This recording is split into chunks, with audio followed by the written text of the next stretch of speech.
Before I begin, I need you to understand that this isn't a story about rage or dramatic revenge. It's about the quiet moments that break a woman long before she speaks.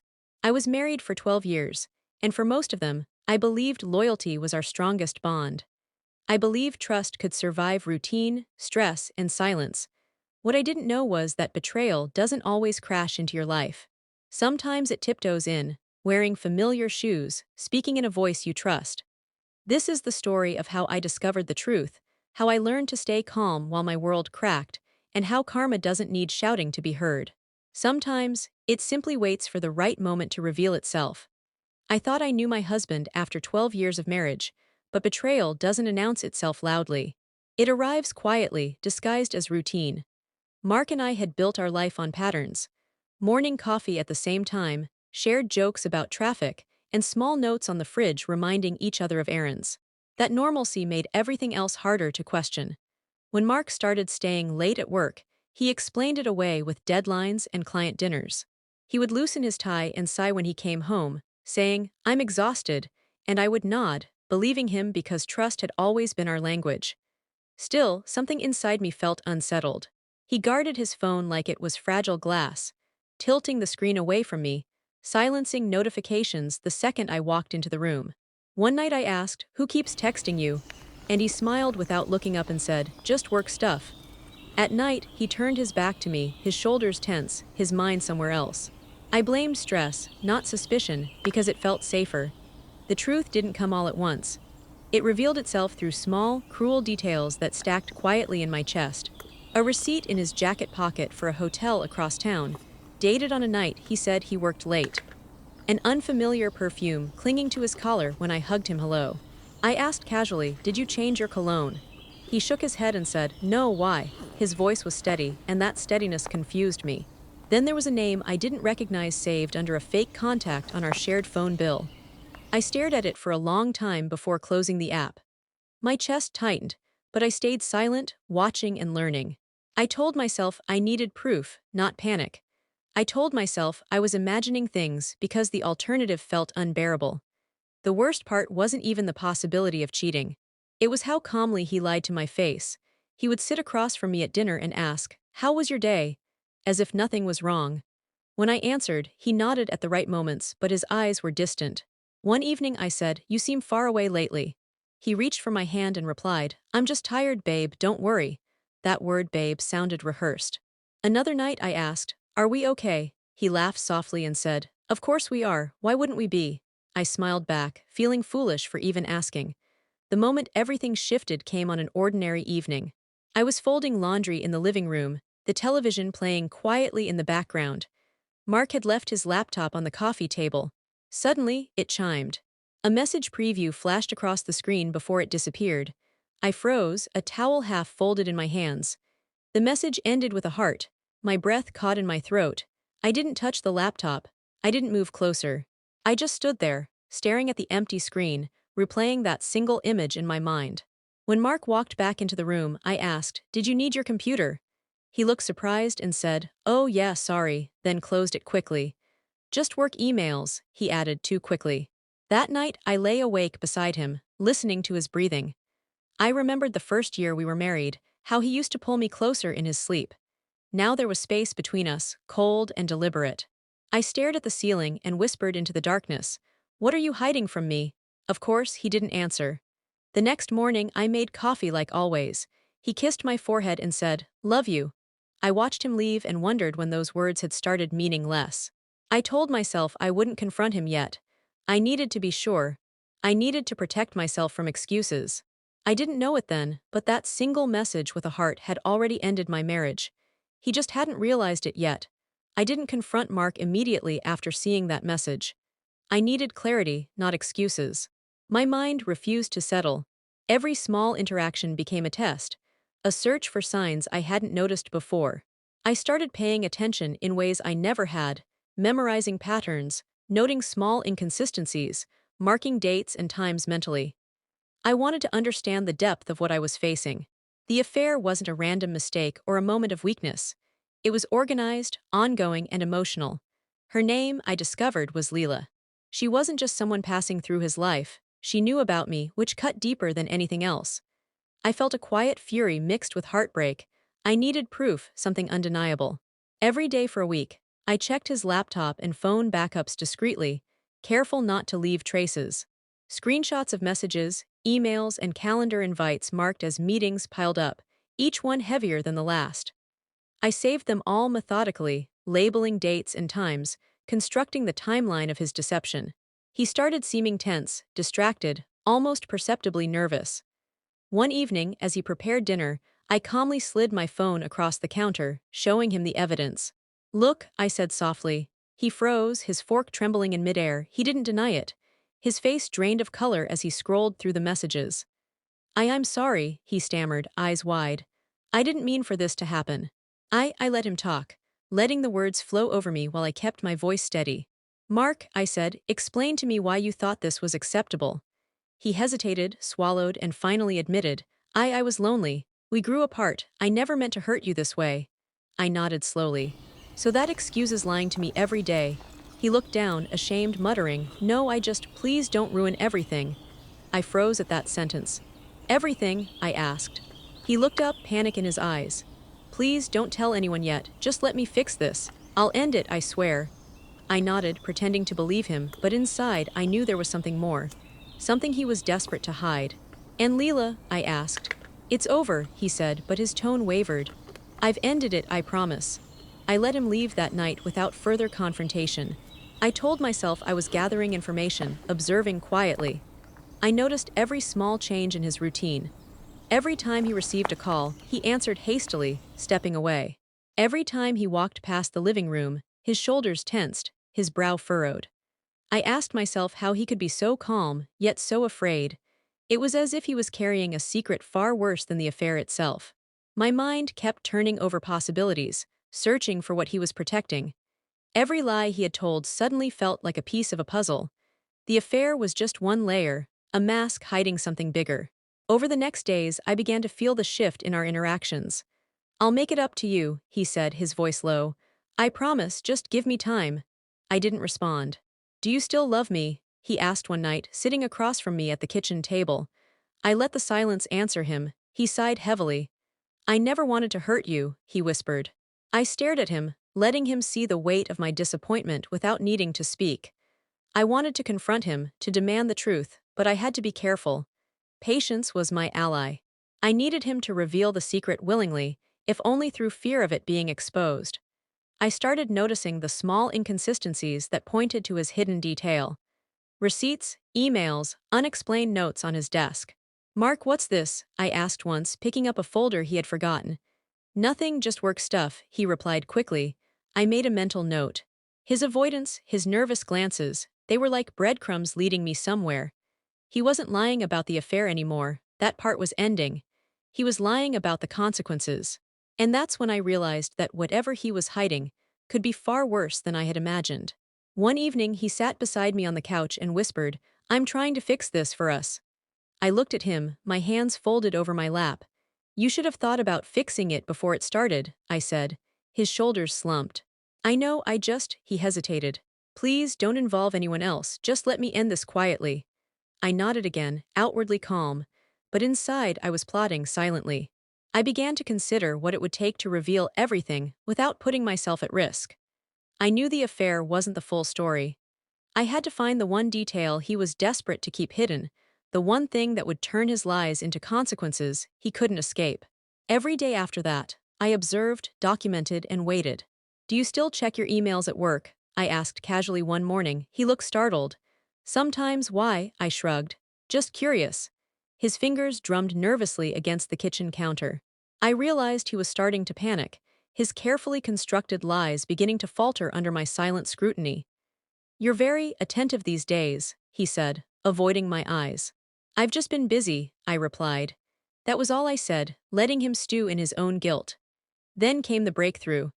A folder he had left open on his laptop revealed references I hadn't noticed before, references to contracts and clauses tied to his company. It wasn't just the affair. This was bigger. I felt a chill run down my spine, realizing that the betrayal went beyond our marriage. Mark was hiding something that could affect everything he had built professionally. And as I closed the laptop, heart pounding, I knew the game had changed. I was no longer just a wife who had been cheated on. I was a woman about to uncover a secret that could turn betrayal into justice. That night, I asked gently, "Mark, do you trust me?" He hesitated, looking confused. "Of course," he said finally. I nodded, letting him believe I was still innocent to his schemes. "Good," I said softly, "because trust is all we have left." He smiled faintly, and I returned it, but inside my mind raced. The affair was ending, but the real revelation, the hidden detail he had worked so hard to protect, was waiting for me. And I would find it. And when I did, the consequences would be far beyond anything he had imagined. I couldn't sleep that night. I replayed every conversation, every lie, every subtle avoidance. He had been careful, but no one is perfect when they're afraid of being caught. I remembered his words, "Don't ruin everything." What exactly was everything? That sentence haunted me. And then it hit me, the affair was just the surface. Whatever he feared losing, whatever he wanted me not to expose, it had to be something that could destroy him completely if revealed. My chest tightened with both fear and anticipation. I realized the calm before the storm wasn't for me, it was for him. The storm was coming, and I was going to watch it unfold with careful patience. By the next morning, I had made a plan. I would continue observing, documenting, and gathering evidence. I wouldn't confront him with accusations, not yet. I needed him to reveal his fear in his own way. I wanted the truth to surface organically, for it to be undeniable. The affair had ended, or at least he thought it had, but the real secret, the one he was desperate to hide, was still buried. And I knew, with a cold certainty, that once I found it, the balance of power would shift. He wouldn't see it coming. And when he did, he wouldn't be able to deny it. That week passed slowly. I smiled when he joked at breakfast, nodded when he kissed my cheek, pretending the cracks in our marriage weren't there. But every time he walked past, I noticed his trembling hands, his hurried glances at his phone, his awkward silences. Each small gesture was proof that I was getting closer. He feared something, and fear leaves traces. I could feel it in the way he moved, the way he avoided eye contact when I asked seemingly innocent questions. He was unraveling quietly, and I was watching every thread. Then one evening he said something that stopped me cold. "I just don't want anyone else to find out," he whispered, almost too softly for me to hear. I looked at him, expression calm. "Anyone else?" I asked. He swallowed hard. "Please just let me handle this myself. I'll fix it, I promise." I nodded, letting him believe I trusted him, but inside I was already steps ahead. He wasn't just afraid of losing me. He was afraid of losing everything he had built. And that fear was the key to the secret he had tried so hard to hide. I stayed quiet that night, letting him settle beside me, pretending nothing had changed. I watched his chest rise and fall with each slow breath, a man who believed he still controlled the narrative. Little did he know, I was already preparing. I had the proof, I had the timeline, and I knew that the one detail he feared most was waiting for me to uncover it. And when I did, karma would do what I could not yet reveal. He would finally understand the consequences of the lies he had told, and this time, there would be no escape. I whispered to myself as I turned off the light, "Patience, just a little longer." And as sleep finally claimed me, I knew the day of revelation was approaching. The affair was only the beginning, and the truth, the one he thought he could hide forever, was about to come to light in a way he would never forget. Mark thought his secret was the affair, but I was about to discover it wasn't. That small sentence he had whispered, "Don't ruin everything," replayed in my mind endlessly, a puzzle I was determined to solve. I began to revisit every document, every contract, every folder I had assumed was harmless. Years ago, when Mark started his company, I had signed papers without much thought, trusting him completely, because I trusted him with everything. I had been naive, assuming our private life and his business life would never intersect in a way that could hurt me. But as I opened the files slowly, deliberately, a detail jumped out at me. A clause tied to company ethics, personal conduct, and relationships with anyone connected to business partners. I sat back, my heart racing. Leela wasn't just a mistress. She worked under a client contract linked directly to his firm. The implications hit me like a wave. I leaned forward, reading each line repeatedly. If this detail became public, it wouldn't simply be embarrassing. It could dismantle everything he had built, from credibility to financial security. I didn't rush because revenge, the kind that truly sticks, doesn't scream. It waits like a shadow. I called a lawyer discreetly, asking questions carefully, masking my intentions under hypothetical scenarios. My hands trembled slightly as I sent an anonymous email to the company's compliance department. I attached only the facts: contract numbers, dates, and correspondences. I included no emotion, no accusation, nothing that could trace back to me. The legal structure would speak for itself. Karma doesn't need a narrator, it works in the quiet spaces we ignore. Mark started to shift. He checked emails obsessively, pacing through the house like a caged animal. "Did you tell anyone?" he asked one morning, his eyes wide, voice shaking. I looked up from my coffee, expression calm. "No," I said, the truth as cold and precise as the papers in front of me. He exhaled shakily, shoulders drooping. I'm trying to manage this," he whispered.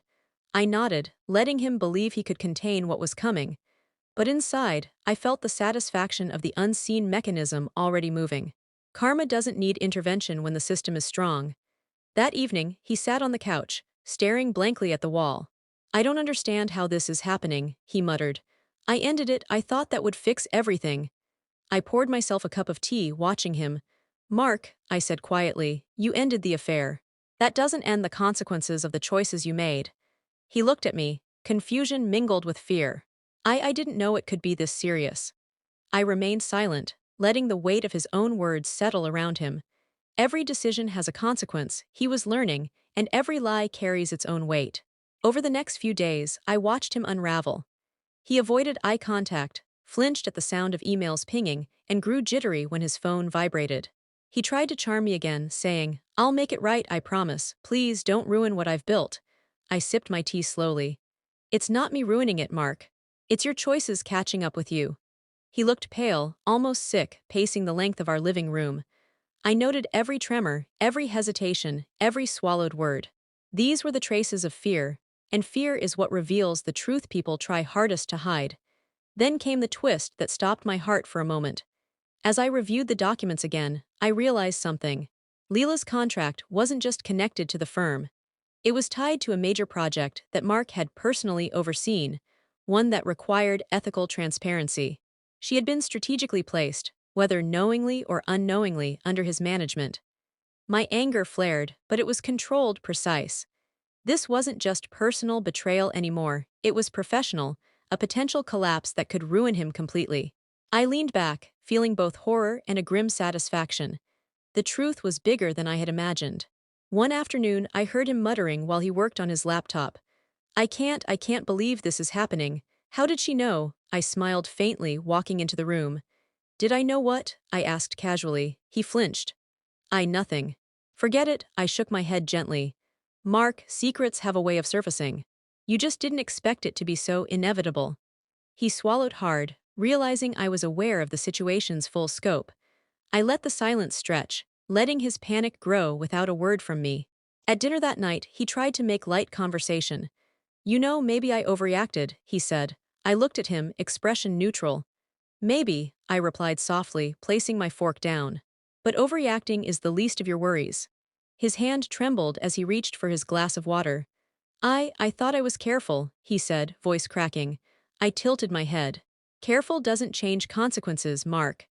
The following days, the internal review started quietly. Emails from compliance, scheduled meetings, requests for explanations, they all arrived at our home address. Mark became a shell of the man I had married. This is worse than I imagined," he admitted one night. "I thought ending it would fix everything. I didn't know the contracts, the ethics, the exposure." I leaned against the doorway. "You underestimated what honesty protects and what secrecy destroys," I said. His face paled further. I watched as he tried to salvage what he could. "I'll fix it, I swear. Just give me a chance," he pleaded. I nodded silently. "Some things can't be fixed, Mark, only faced." That realization hit him harder than any confrontation I could deliver. He had spent so long trying to control outcomes through lies, and now he realized that the truth operates independently. It finds a way. One evening, as he sat across from me in the living room, he finally said, I think I understand now. I thought the affair was the worst part, but it's the contracts, the ethics, Leela's connection. I didn't think it could bring everything down." I nodded quietly. "You were wrong, and that's the lesson you have to live with."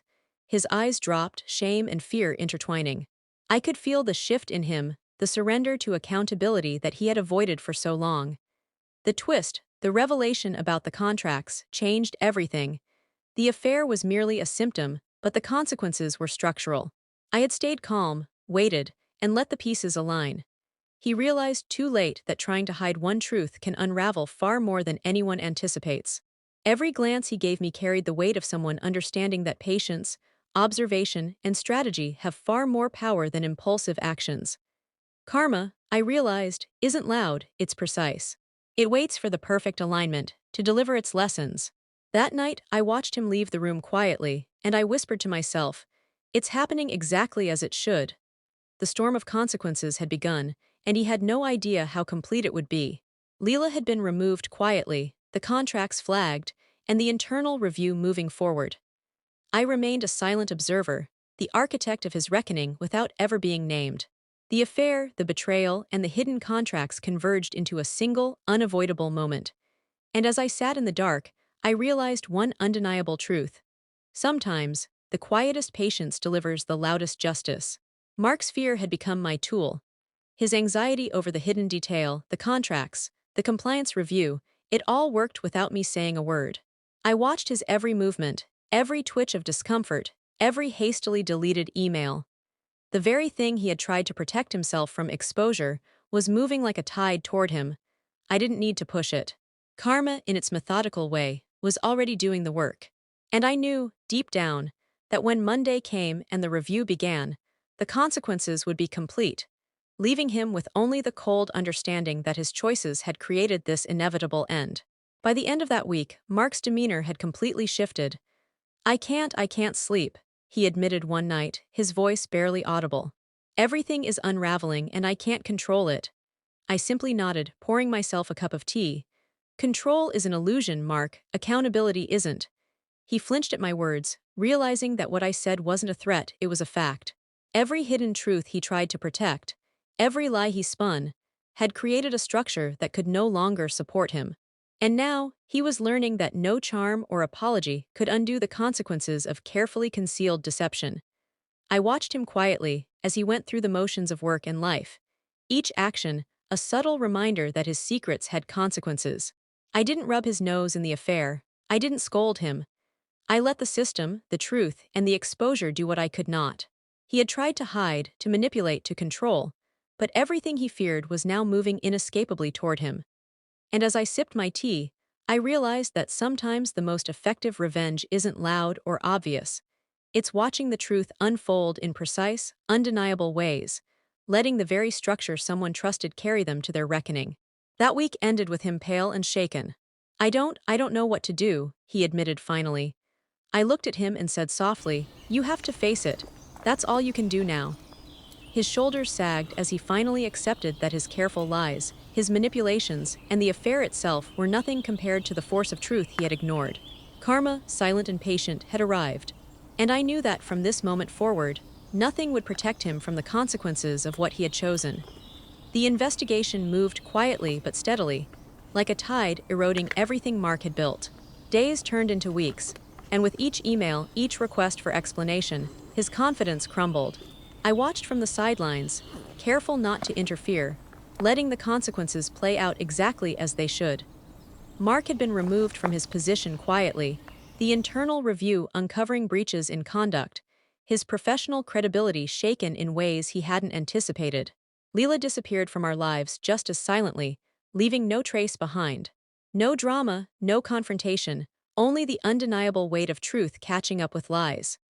Mark tried to charm, to explain, even to negotiate outcomes, but the mechanisms were already in motion, and nothing he could do would reverse them. I had stayed calm through it all, observing, documenting, and letting patience do what anger never could. One afternoon, he came home and sat across from me at the kitchen table, his expression hollow. "Is this your revenge?" he asked softly, almost afraid to speak. I shook my head slowly, letting the silence speak louder than words. "No, Mark," I said gently. "This isn't revenge. This is the truth catching up to the choices you made." He looked down, shame and fear blending across his face. I poured myself a cup of coffee, sipping slowly, letting him absorb the weight of reality. I didn't know it would get this far," he admitted quietly. I reached across the table, resting my hand lightly on his. The affair wasn't the problem. The lies, the deception, and the betrayal, that's what did this. The consequences aren't punishment, they're inevitable. We didn't shout. We didn't argue. We simply sat in the quiet aftermath, each absorbing the lessons of our actions. Mark admitted the depth of his mistakes and finally understood how easily trust can fracture when deception thrives in silence. I told him, "Some things can't be fixed, Mark, but facing them is the only way to move forward." He nodded, hollow-eyed but receptive. For the first time in years, he truly understood that accountability isn't a punishment, it's an acknowledgement of one's own actions. And I realized that I no longer needed to act as judge, jury, or executioner. The truth had done that already, leaving him to face the fallout in the calm, inescapable way that only genuine consequences can deliver. Over the following weeks, I began reclaiming my life, carefully, deliberately. I rebuilt routines that no longer included him, focused on my own work and personal growth, and found solace in the quiet spaces where betrayal had once consumed me. Watching karma unfold wasn't satisfying in the dramatic, cinematic way people imagine. It was calm, methodical, and precise, a reminder that consequences don't need anger to strike effectively. Mark had lost the professional credibility he had valued, and the affair had vanished into irrelevance. What remained was the reality of our choices and their outcomes. I walked away with dignity intact, a future no longer dictated by excuses or hidden lies, and with the understanding that patience, observation, and strategic action can create justice without chaos. The moral stayed with me, permanent and unshakable, like a scar that healed but reminded me of its existence. When someone hides a crucial truth to protect their comfort, that truth eventually becomes the very thing that undoes them. Betrayal thrives in silence, and justice moves in quiet, precise ways. I had learned that revenge isn't always about dramatic exposure or punishment.